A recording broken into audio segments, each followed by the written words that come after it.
నమస్తే ప్రసాద్ గారు. నమస్తే. నీ పెయిన్స్, జాయింట్ పెయిన్స్ కానివ్వండి, లేకపోతే ఎముకల అరుగుదల కానివ్వండి, కామన్ అయిపోయింది. ఏజ్తో సంబంధం లేకుండా చాలా కామన్ అయిపోయింది. But you at this age is like very strong. అసలు స్ట్రాంగ్గా ఉండాలంటే నీస్ ఏం చేయాలి? బెస్ట్ ఎప్పుడు నాన్ వెజ్కే ప్రిఫర్ చేస్తాం. వితౌట్ నాన్ వెజ్ కూడా they are so many remedies, home రెమెడీసే మీరు చెప్తూ ఉంటారు కదా, అలాంటి కొన్ని సజెషన్స్. యాక్చువల్గా రూట్ కాస్, ప్రతి ప్రాబ్లంకి రూట్ కాస్ ఆలోచించాలి. సో మనము ఇప్పుడు ప్రాబ్లం వచ్చింది కదా అని దప్పైనప్పుడు బాయి దోవేది అంటాం మేము రాయలసీమ. అప్పుడు పరిగెత్తి కాల్షియం రిచ్ ఫుడ్ ఏది, రాగులు తిను, సద్దలు తిను అని అంటాము. కానీ రూట్ కాజ్ ఏంటి? At the time of your birth itself you are a weak child. ఎందుకు? Because your mother is child. Weak mothers will produce weaker children.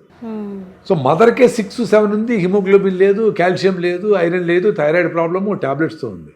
So at least మీరు పుట్టినాక అన్నా జాగ్రత్తగా ఈ చెత్తా చెదరం లేకుండా మంచి ఆహారము, ఫ్రెష్ గాలి, నేచర్లో ఉండడము, బాగా ఫిజికల్ ఎక్సర్సైజు, రైట్ ఫుడ్ ఇవ్వడము, ఇవన్నీ చేసుకుంటా వచ్చిండాల.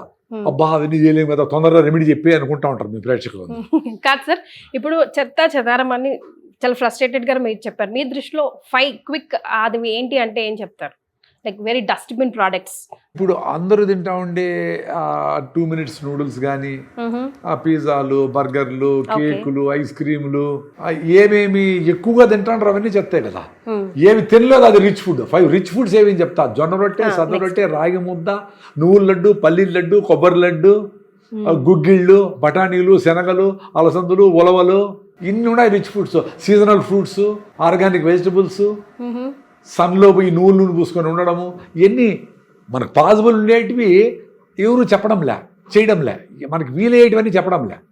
ఇప్పుడు 200 పెట్టి పిజ్జా కొట్టారు, 50 రూపాయలు పెడితే 1 కిలో రాగులతో మీరు 4 రోజులు ఇంటిల్లి పాది రాగి రొట్టెలు చేసుకొని తినొచ్చు, జొన్న రొట్టెలు చేసుకొని తినొచ్చు. సో ఈజీగా ఉండేదాన్ని మనము చాలా దూరం పెట్టినాం. కష్టంగా ఎవరి చేతుల్లోనే ఉండి ఏదో మిషన్లో చేసి దానికి టాపప్ చేసి అందంగా అలంకరించి ఇంత రొట్టె మొక్కకి ఇంత పెద్ద బాక్స్ పెట్టి ఆ చెత్త అదంతా తీసుకుని మళ్ళీ డస్ట్బిన్లు వేసి ఆ గార్బేజ్ అంతా భూమిని అబ్యూజ్ చేసి ఇన్ని చేసేదాన్ని గొప్ప అనుకొని అడ్వర్టైజ్మెంట్ చేస్తాను. That is the sick. So rich food పిల్లలకి కాల్షియం రావాలా, మోకాళ్ళ నొప్పులు ఇవన్నీ వచ్చేదానికి ముఖ్యంగా ఆస్టియోపోరోసిస్, బోన్ డెన్సిటీ తగ్గిపోవడము, కాల్షియం తగినంత కాల్షియం బాడీలో లేకపోవడము. దానికి ఏం రీజను? ఎండలేకపోతేనే విటమిన్ D3 వస్తుంది. విటమిన్ D3 వస్తే కాల్షియం ప్రొడక్షన్ ఎక్కువైతుంది. కాబట్టి ఎండలేకపోవాలా అని డాక్టర్లు చెప్తా ఉంటారు. మరి ఎండలేకపోయేదానికే భయపడతా ఉంటారు కదా, అసలు ఎండలోకి పోవడం లేదు కదా అందరూ. ఎట్లా వస్తుంది ఇంకా కాల్షియం గట్టిగా? మోకాళ్ళ నొప్పులు పోయి మీరు ఏమి చేయకపోయినా అన్నీ బాగుండి హెల్త్గా ఎట్లా ఉంటారు? సో ఎండలేకపోయేది కూడా సన్ స్క్రీన్ పూసుకొని పోతా ఉంటారు. బాడీ అంతా క్లోజ్ చేసినాము, అసలు చేతులు మొగాల కన్నా ఎండబడాలనుకుందాము, అది కూడా సన్ స్క్రీన్ పూసుకొని పోతాము. అన్నీ యాంటీ న్యాచురల్ థింగ్స్ చేస్తాను, ఆరోగ్యంగా ఉండాలా అని కోరుకుంటాను.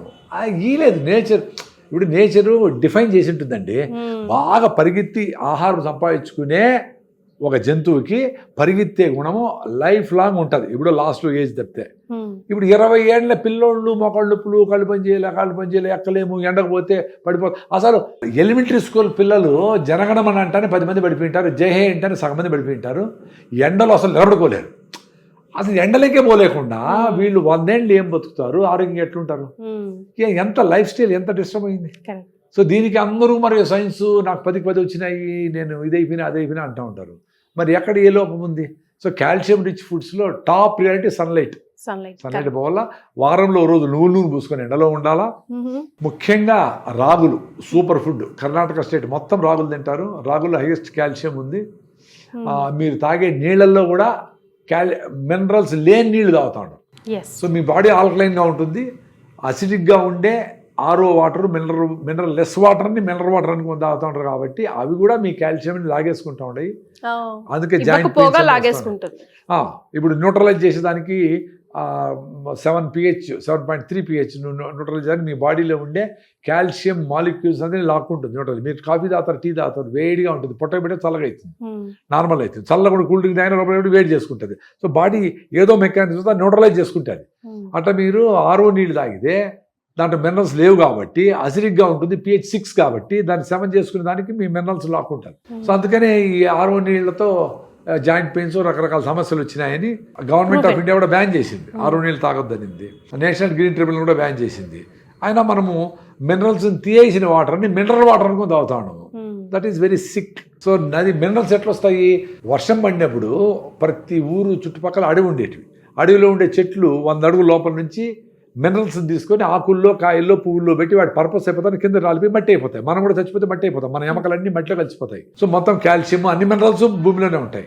సో మట్టే మినరల్స్. మనం వర్షం పడినప్పుడు ఆ మట్టి కరిగించుకొని ఫ్లో అయ్యే ఎర్ర నీళ్లు తాగి జంతువులన్నీ హాయిగా ఉన్నాయి. సో డిజాల్వ్డ్ మినరల్స్ అన్నీ కొన్ని రోజుల తర్వాత సెటిల్ అయిపోయి చెరువులో మీరు చూడండి వర్షం పడినప్పుడు ఎర్రగా ఉంటాయి, తర్వాత సెటిల్ అయిపోతాయి. సో పైన ఉండే నీళ్ళల్లో డిజాల్వ్డ్ మినరల్స్ అన్నీ TDS టోటల్ డిజాల్వ్డ్ సాలిడ్స్ లాగా వచ్చేసి మీకు మినరల్ వాటర్ అవుతుంది. పైన ఉండే ఆర్గానిక్ మ్యాటర్ అంతా చిన్నగా సెటిల్ అయిపోయి కింద ఒండ్రు మట్టి లాగా తయారైతుంది. చెరువు ఎండిపోయినప్పుడు ఆ ఒండ్రు మట్టి తీసుకొని పొలానికి వేసేవాళ్ళు. సో పొలాలు కూడా రిచ్గా ఉండేటివి. ఇది ఎంత సైన్సే మనం మాట్లాడుతూ ఉండేది. ఇప్పుడు అన్సైంటిఫిక్ థింగ్స్ అన్నీ మీరు ఏమున్నా మీరు ఎండ పోకపోయినా ఏం పోకపోయినా నువ్వు ట్యాబ్లెట్ వేసుకో, నువ్వు ఇంకోటి వేసుకో, క్రీమ్ వేసుకో, అందం కనపడేదానికి బ్యూటీ పార్లర్లు పో అని చెప్తా ఉంటారు. కానీ బ్యూటీ అనేది లోపల మీ హిమోగ్లోబిన్ 15 ఉండి ఆరోగ్యంగా ఉండేది బ్యూటీ. అది 6 ఉన్నా 5 ఉన్నా బయట కనపడేదానికి రింగ్స్ అది వేసుకొని ఇవి వేసుకొని అది వేసుకొని అందంగా కనపడాలనుకునేది it's absurd. That there is no meaning in it. So అందరూ ఇది కష్టం అనుకొని దాని పోతా ఉంటారు. యాక్చువల్లీ ఇది సులువు. పొద్దునలేస్తానే అంత రాగి జావ తాగేది, బాగా 1 అవర్ వాకింగ్ చేసేది, ఆ రాగి రొట్టెలు జొన్న రొట్టెలు చేసుకొని తినేది, 2 రోజులు నువ్వుల లడ్డు, పల్లి లడ్డు, కొబ్బరి లడ్డూలు తినేది, ఇవన్నీ మన చేతుల్లో ఉండేది. సాయంత్రం వస్తానే గుడిలో పెట్టినట్టు గుగ్గిళ్ళు, బఠానీలు కానీ శనగలు కానీ మంచి ప్రోటీన్ కదా అది. మంచిగా కొబ్బరి తురుము వేసుకొని, నిమ్మకాయ పెట్టుకొని, క్యారెట్లు పెట్టి బాగా అట్రాక్టివ్గా పిల్లోడు పెడితే వాడు తింటాడు. రే గది దావుదోరా అనకుండా వాడికి ఏదో చైనీస్ పోరిడ్జ్ అనేదో పేరు పెట్టి జావలు గీవలన్నీ వేసి కొన్ని డ్రై ఫ్రూట్స్ వేసి తమాషగా చేసిస్తే వాడికి రుచిగా వాడు మళ్ళీ చెత్త తినకుండా ఉంటాడు బయటికి. ఏ ఫుడ్ అయినా ప్యాక్ అయితే డేంజర్. ఫుడ్ ఫ్రెష్గా ఉండాలి, పెను మీద నుంచి ప్లేట్ లేకుండా. సో ఆ రకమైన హెల్తీ ఫుడ్ ఇంట్లోనే తయారవుతుంది, ఎక్కడ బయట తయారు కాదు. మనం తాగుతూ ఉండే పాలు, పాల ఉత్పత్తులు, రిఫైన్డ్ ఆయిల్, చక్కెర, మైదా, బ్రాయిలర్ కోల్డ్ ఇవన్నీ ఆరోగ్యానికి కీడ్ చేయటమే. నేను vegetarian from the last 35 years. నా హిమోగ్లోబిన్ 15.8 ఉంది.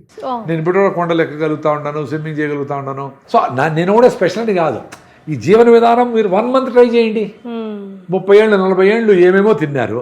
1 month మనము కాఫీ, టీ, పాలు, చక్కెర, మైదా, నాన్ వెజిటేరియన్, కోడిగుడ్లు, రైసు, గోధుమలు ఆపేసి పొద్దున్నే మిల్లెట్స్, సాయంత్రం మీ ట్రెడిషనల్ ఫుడ్, మీరు దేశీ బియ్యం తింటా ఉంటే దేశీ బియ్యము, జొన్న రొట్టె, సద్ద రొట్టె, ఈవినింగ్ అర్లీ తక్కువగా.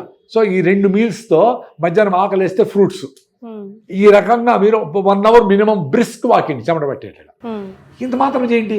ఏదో యోగా, ఏదో ఎక్సర్సైజ్ ఏమొద్దు, ఫస్ట్ ఇవి చేయండి. మళ్ళీ మీ మైండ్ చెప్తే యోగా చేయండి, సూర్య నమస్కారాలు చేయండి, ప్రాణాయామం చేయండి, ఎన్నైనా చేయొద్దు. మళ్ళీ మీకోసం మీరు టైం ఇచ్చుకునే దానికంటే బెటర్ ఫ్రీడమ్ ఏమీ లేదు. మీకు 100 కోట్లు ఇచ్చినా మీ ఫ్రీడమ్తో మీరు పని చేయకపోతే, నాకు 100 కోట్ల కోసము నేనేం చేయలేకుండా ఉన్నానంటే అది దరిద్రం. అది మీకోసం మీరు టైం ఇచ్చుకునేది టాప్ ప్రియారిటీ. దాని తర్వాతనే 100 కోట్ల బదులు 99 కోట్లు సంపాదించినా పర్వాలే, లేదు 9 కోట్లు సంపాదించినా పర్వాలే. మీకోసం మీరు టైం ఇచ్చుకునేది ఆ 1 hour మార్నింగ్ అనేది చాలా important. I feel happy when I see KBR park people. అక్కడ అంతమంది వచ్చి పొద్దున్న 5 నుంచి సాయంత్రం 8 వరకు కూడా వాళ్ళందరూ కూడా బాగా రిచ్ పీపులే ఉంటారు. జూబ్లీ హిల్స్ కార్లో వచ్చేవాళ్ళు, వాళ్ళందరూ వాళ్ళ కోసం టైం పెట్టగలుగుతూ ఉంటారు కదా. మరి మిడిల్ క్లాసు సామాన్యులు మేము టైం ఇవ్వలేకుండా ఉన్నామంటే ఎట్లా? రిచ్ పీపుల్ ఇవ్వగలిగింది వాళ్ళు ఇంకా బిజీ కదా మీకంటే కూడా, కంపెనీలు అని. మిడిల్ క్లాస్ పీపుల్ ఇంకా జాగ్రత్తగా వాళ్ళ ఆరోగ్యం కాపాడుకునే దానికి ఎక్కువ టైం ఇవ్వాలి. ఎస్. సో విన్నారు కదా 1 month ఛాలెంజ్ ప్రకృతి వనం ప్రసాద్ గారు మన ముందుకు త్రో చేస్తున్నారు. ఇప్పుడు దాకా ఏదో చేశారు కదా, ఈ 1 month ఇది చేసి చూడండి, ఎంత డిఫరెన్స్ వస్తుందో కింద కామెంట్ చేసి చెప్పండి. Thank you so much for joining us.